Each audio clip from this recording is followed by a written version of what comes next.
Hey everyone, so I got this Honda XR100 in the shop today that's been sitting in a storage unit for over 5 years. So we're gonna go through it top to bottom and figure out what all it needs to get it running like new again.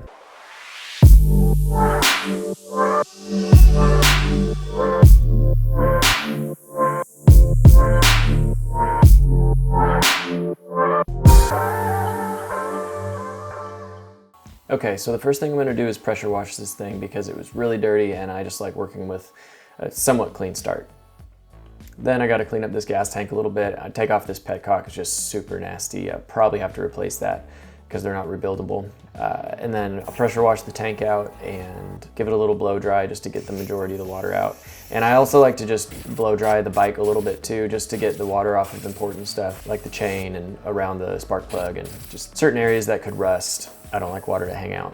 Now, while I'm working on the carb, I'm going to set my heat gun to a really low setting and just leave it on the gas tank, and that's going to help evaporate any water out of there, so it'll be ready to put gas in when the time comes. Okay, so now we're ready to look at the carb. To get this thing off, you only need 2 tools, a 10mm wrench and a Phillips head screwdriver to get the intake off. So let me go get those and we'll start taking it apart.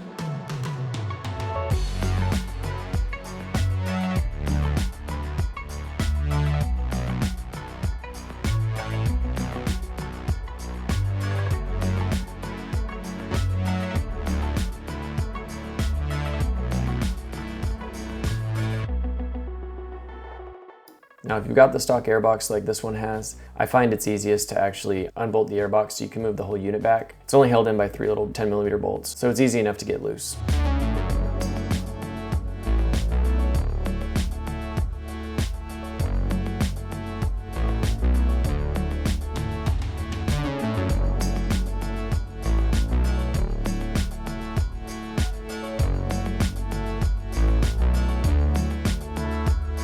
With those 3 done, you can pull the whole unit back and off of the carb intake. And it gives you just enough clearance with the flexibility of the hose to be able to pull the carb off. Now with the carb off, we're going to take the throttle cable and slide out. It just unscrews like that.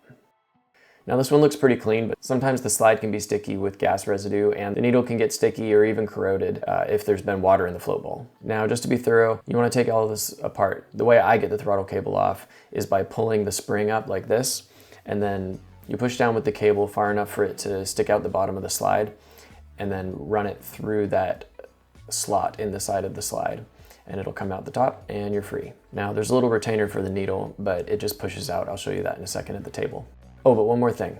Don't leave your intake exposed like this. If anything gets in there, it can be catastrophic. So I always plug it with a rag or something I have handy. Okay, now let's go to the bench. So here I can show you that retainer I was talking about. It just pushes out really easy.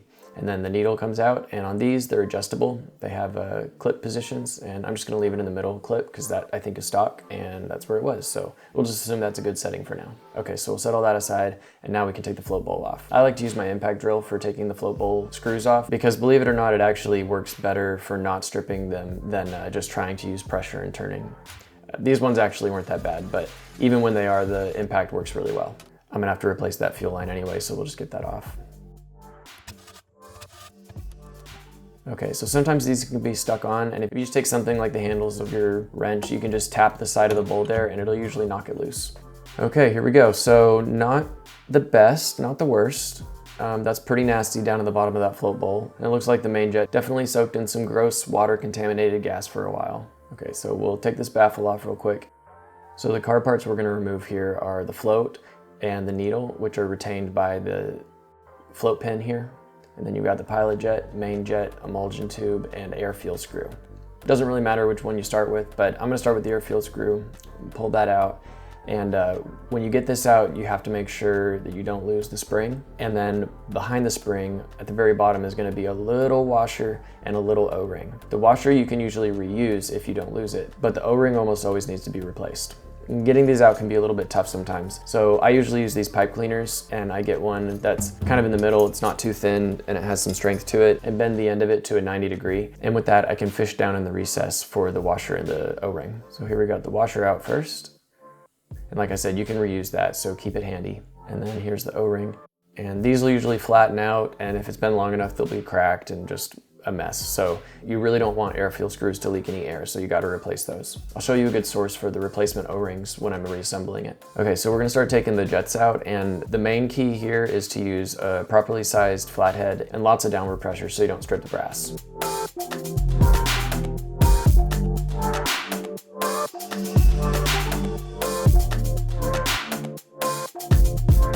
Next, I'll take the main off, and usually it does this where the emulsion tube breaks loose before the main jet, but I want to get them separate, so I'll take the 7mm wrench here that holds the emulsion tube in place and use the body of the carb as leverage there so that I can put some downward pressure on the jet and actually crack it loose from the emulsion tube. You don't have to do this, you could leave them together, but I just like to make sure there's no buildup or corrosion underneath the main jet. Now we can take them both out, and as you can see, disgusting. This is a prime issue I see a lot where people don't take the emulsion tube out, but they think they've cleaned their carb, and the emulsion tubes are really prone to buildup, and all of those bleed holes have to be clear. So if they're not, you're gonna have running issues. Another thing I would always recommend is replacing this intake O-ring. If they leak a little bit, you get an air leak on the engine side of the carb, and that's gonna be very obvious. It's gonna cause really bad throttle response and a hanging idle. Now I'm gonna get this old float bowl seal out. Definitely gonna have to replace this. It is hard as a rock and just comes out in pieces. And I'll talk about proper replacements for those on the reassembly side of this too. Okay, so now the float bowl pin. Now these can be really tough sometimes. They like to get stuck in place, and sometimes I'll resort to using heat to get these loose, but first we're just gonna see if we can tap it out. In order to avoid breaking off the pin towers, I like to support the bottom one with a little socket, so that way when I tap on the top, it's only putting pressure right around where the pin is and not from the base of that tower. Try to use as little pressure as possible. This one didn't take much at all, thankfully, but again, sometimes they can be really stuck, and it's just kind of luck of the draw. So once you get the pin out, you set that aside, then you can take out the float and the float needle or fuel valve.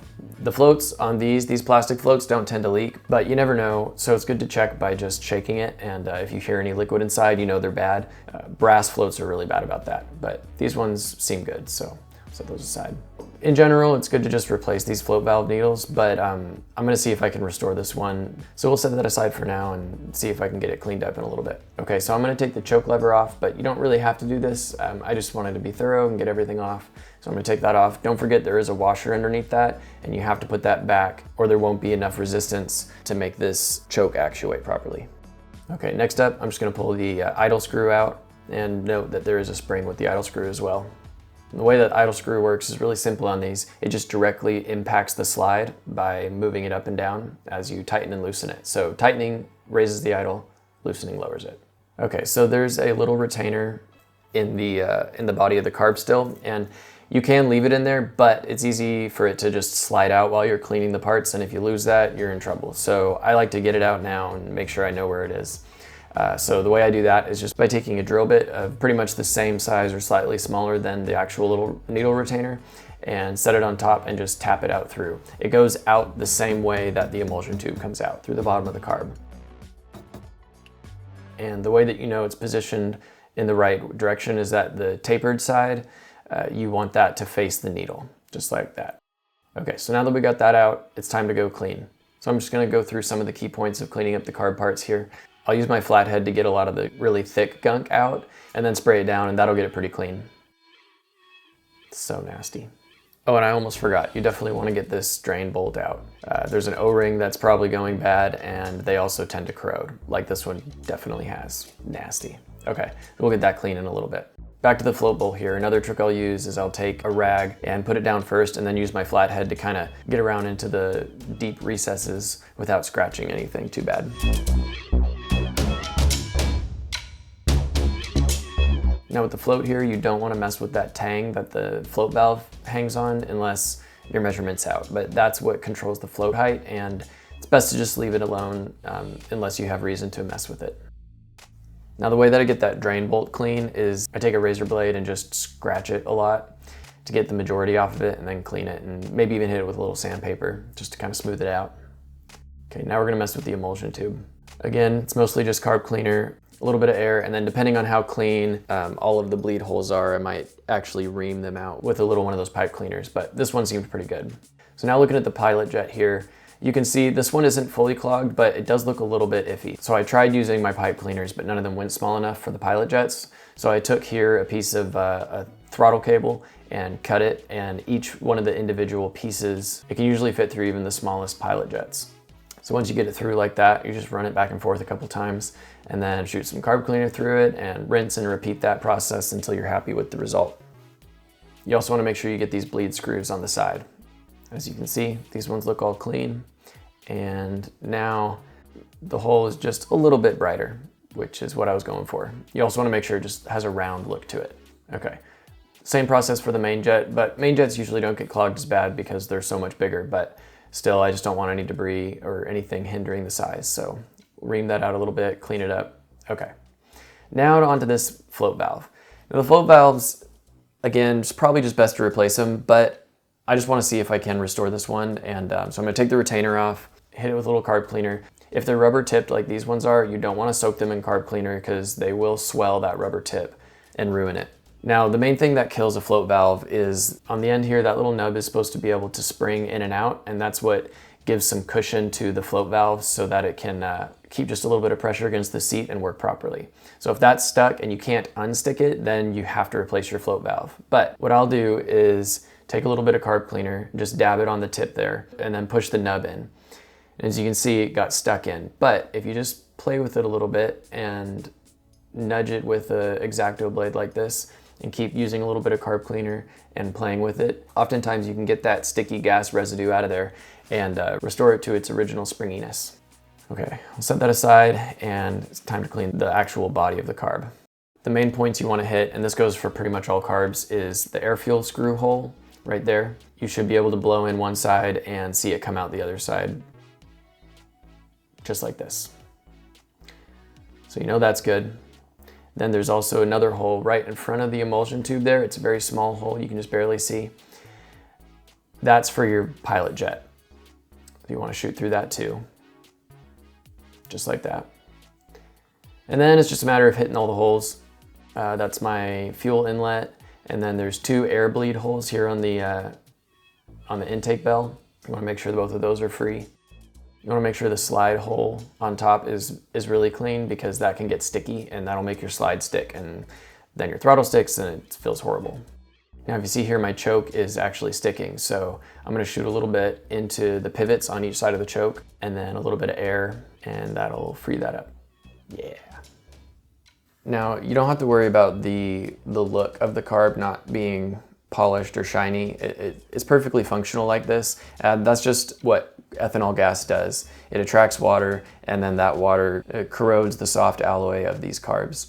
And I've seen them a lot worse than this. The towers and the emulsion tube towers will sometimes just basically crumble apart, but this one looks pretty good. I could vapor blast it to make it look like new again, but on this bike it's really not needed. So then you can look down and check that all the holes are clear, and you really want to make sure that the float valve seat is clean. If that's got any debris in it or any old gas, it's going to make your needle stick and cause all sorts of issues. So I shoot a little carb cleaner in there, and I take a rag, get it down in there, and use something like a flathead and just twist that a couple times, and just keep doing that until your rag comes out clean. Here's the first time. You can see, kind of gross. I did it a couple more times and then it looked great. The last thing is this fuel petcock, and it's trashed and not rebuildable, so I'm just gonna order a new one. I got a cheap one on eBay for like $5 as an experiment. So let's go to the workbench and see if it's any good. Okay, so I got the new petcock in, and I can't really recommend it for two reasons. First, the seal was too short, so I had to use one of my own O-rings. And secondly, this in-tank fuel filter was too tall to fit inside the tank, so I had to cut it down, kind of defeating the purpose, but it is fully functional now. And then I also got an air filter, just in case, but we'll check the air filter later and see if it needs to be replaced. So for O-rings like this intake and the air fuel screws, I use this website, the O-ring store. They've got every size you would ever need, and they're really cheap. But for the float bowl gaskets, specialty size stuff like this, really you do want to stick with Honda or a couple of really good name brands like K&L here. They're good, but if you just get a random one off of eBay, you're very likely going to get something that swells, and after the first use, if you take it off to like rejet or something, you'll be screwed. You have to use a new gasket every time. Okay, so now we can start assembly. Really no particular order on this, but I'm just starting here with the emulsion tube. I'm gonna put that needle retainer in, and remember, tapered side goes down facing the needle. So we drop that in, And then usually you can just put the emulsion tube in on top and start tightening, and it'll actually suck the needle retainer up into position, as you can see here. And then you can just tighten that with the flathead, and that'll get both the emulsion tube and the main jet seated properly. I've got some new float needles in stock, but I'm just gonna see if I can reuse this one, and if it works, then great. So put the retainer back and drop that in place and put the pin in. There we go, we got that on. Just make sure it operates freely and doesn't stick. Now I'll put the pilot jet in there. And with all of these brass parts, it really doesn't need a lot of torque. Just snug and then a little nudge after that. You're good to go. Before I put this back together, it's a good reminder to always mark down your pilot and your main jet numbers. When you're riding it, if you need to do some jetting, you already know where you're at to work from. So for the air fuel screw, don't forget, you always got to put the washer on first. And then I'm going to use, from the O-ring store, 1mm cross section, 2.5mm inner diameter. Works great. This is a generic size that'll fit pretty much all air fuel screws for any of the brands. And you put that on last, and then that kind of holds it all together for you to install it. Once you get that lightly seated, you want to back it out about 1.5 turns, depending on the bike and the carb. And that's just a baseline setting to get it started. And then we'll dial it in at the end of the video. Okay, so this is where getting a good float bowl gasket really matters. It's the fitment. Even with a good one like this, it tends to not want to stay, and that can be kind of annoying when you're trying to flip the float bowl upside down to put it on the body. So what I'll do is take a little bit of this grease and just put it at all of the corners of the float bowl. That way, when I put the gasket on, it gives it just a little bit of tack and it'll hold it there so it won't fall out when I put it upside down to set it in place. And before you put the float bowl on, don't forget to put the plastic baffle back in. And that's actually keyed. If you look on the side of the emulsion tube tower, there's a little slot for it. And then that cutout is meant to line up with the brass overflow tube.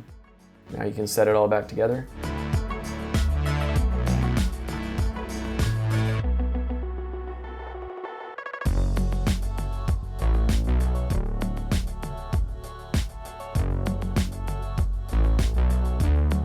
Snug that down and check it. Make sure it's got a nice affirmative click into the full choke, half choke, and open position. Okay, and then the intake O-ring can go on. This one is just slightly undersized, but it's gonna work fine.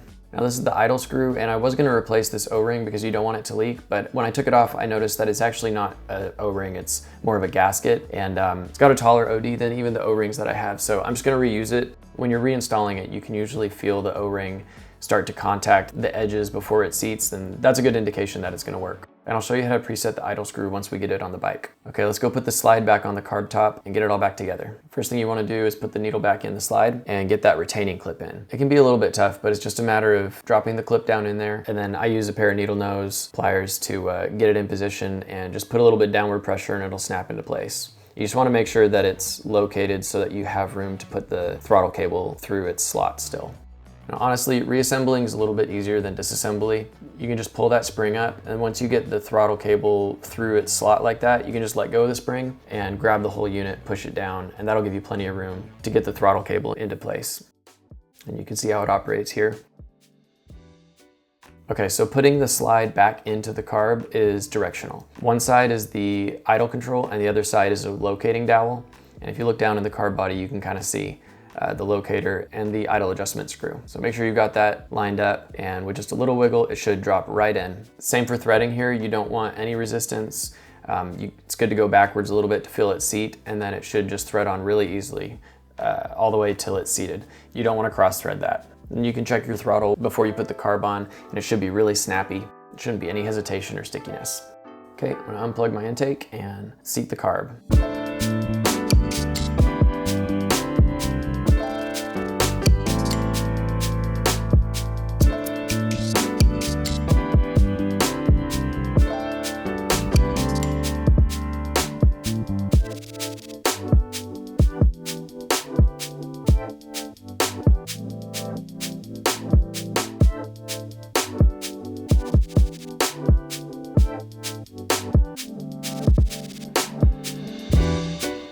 So now with it all buttoned up, it's time to adjust the idle for the initial start. The way I like to do it is I'll snap the throttle while turning the idle control in and out, and I listen for the difference in the slide when it hits the actual base of the carb versus the idle control screw. Right when I hear the change in sound, I know it's hitting the screw, and then I just tighten it a good turn or two. Then I know I'll have probably a high idle to start it, and then I can work down from there. Okay, next thing I want to do is just pull the spark plug out, make sure it looks okay. This one looks a little dark, but that could totally be fine. This is a CR7 HSA with a 5/8 socket. So the way I check for spark is just resting the spark plug against some raw metal like the aluminum head here, and then I start kicking it, and I saw spark, so I'm gonna call that good. This isn't foolproof though. Many times you can see spark and the spark plug is actually fouled because it's arcing to the wrong area. So I would recommend either just replace your spark plug so you don't have to think about it, or if you're having starting issues, that's the first thing you replace just to rule it out. Next up, I'm just gonna make sure the air box is good. It's really easy, doesn't take any tools to take off. I can pull the air filter out here, and this actually looks like a good air filter. It's been oiled, doesn't smell like gas. I'm gonna call it good, and we can put that back in. Clamp it all back down and go over to check the oil. A lot of the time, these oil dipsticks haven't been taken out in forever, and so they're really stuck. And so I'll take a wrench like this and just give it a little bit of a twist, and with the leverage, it always breaks it loose without damaging it. And the main thing I'm looking here for the oil is, does it smell like gas? Is it black? Is it thin? And in this case, this actually looks like really fresh oil. You can see there that it's still really clear. It's nice and thick. It doesn't smell like gas at all. So I'm gonna reuse it for the initial startup and a little bit of a warm up, and then I'll probably change it anyway, just because it's old. Now it's time to start the bike. I'm gonna have two tools handy for this. A little flathead that I custom made for easy access to the air fuel screw here, and then just a regular flathead for the idle control. Turn the key on, give it a kick.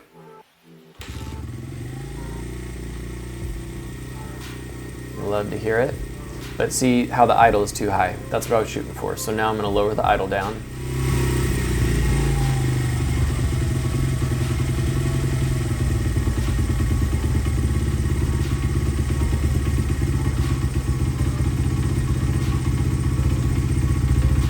Once I get that idle where I like it, I'm gonna move over to the air fuel screw. On this carb, the air fuel screw controls fuel because it's on the engine side of the carb body. So unscrewing it actually richens the mixture, and tightening it leans the mixture. So 1.5 turns was just a little bit too lean. So I'm loosening it another turn, going to about 2.25, and you'll hear the idle raise, and it sounds a little bit healthier. So now I'm gonna drop the idle back down a little bit, and then I think we're gonna be in a good spot. Yeah, that sounds really healthy to me. So I'm just gonna take it around the yard, get it warmed up, and then I'll change the oil, drain the gas, and set it aside for whatever custom project I do with this thing. I hope this video was helpful for someone out there, and if you're interested in motorcycles like I am, then check out my channel. I'm always working on bikes and doing different stuff in my shop, so it's a fun time. Thanks for watching.